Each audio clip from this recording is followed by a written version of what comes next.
Secretário, que bom tê-lo aqui conosco. Eu já começo lhe perguntando, então, sobre o tema da semana, a aprovação do arcabouço fiscal na Câmara dos Deputados. Qual a avaliação que o senhor faz das mudanças que foram feitas no Senado e a expectativa para a tramitação na Câmara agora?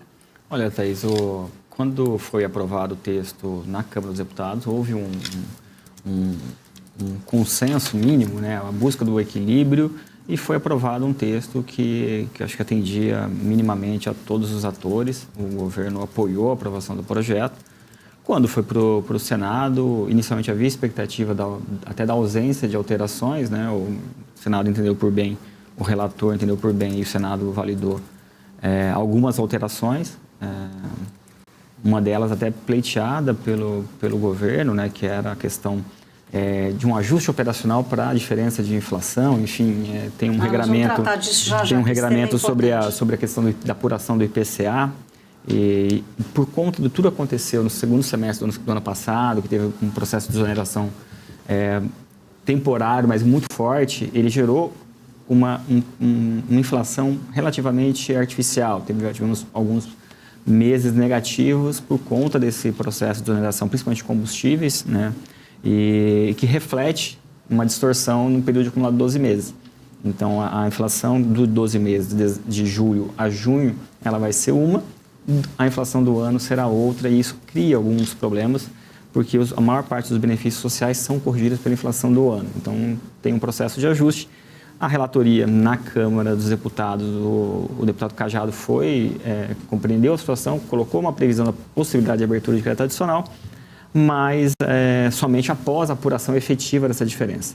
O Ministério do Planejamento entende que isso cria um desafio operacional muito grande, pleiteou aí uma alteração para já poder encaminhar essas dotações, ainda que condicionada à efetiva apuração da inflação e a materialização da diferença. Então, essa foi uma medida que o próprio governo tinha solicitado, outras o Senado entendeu por bem alterar, como retirar o Fundeb do teto, o Fundo Constitucional do Distrito Federal, que são mudanças. O fundo, por exemplo, é algo que nós apoiamos em uma medida o Fundo Constitucional do Distrito Federal, nós apoiamos que a Câmara dos Deputados se debruce novamente e eventualmente retorne ele para o teto.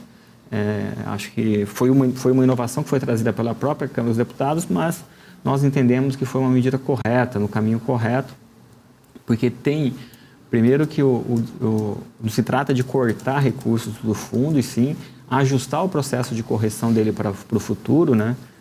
Hoje, o Distrito Federal já tem o maior orçamento per capita do país, sem o Fundo Constitucional do Distrito Federal.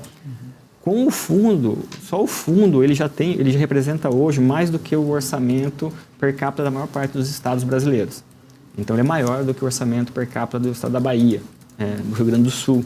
Então, quando você pega o Distrito Federal com o maior orçamento per capita do país e coloca o Fundo Constitucional do Distrito Federal, em média, ele é 3 vezes maior do que a maior parte dos estados brasileiros.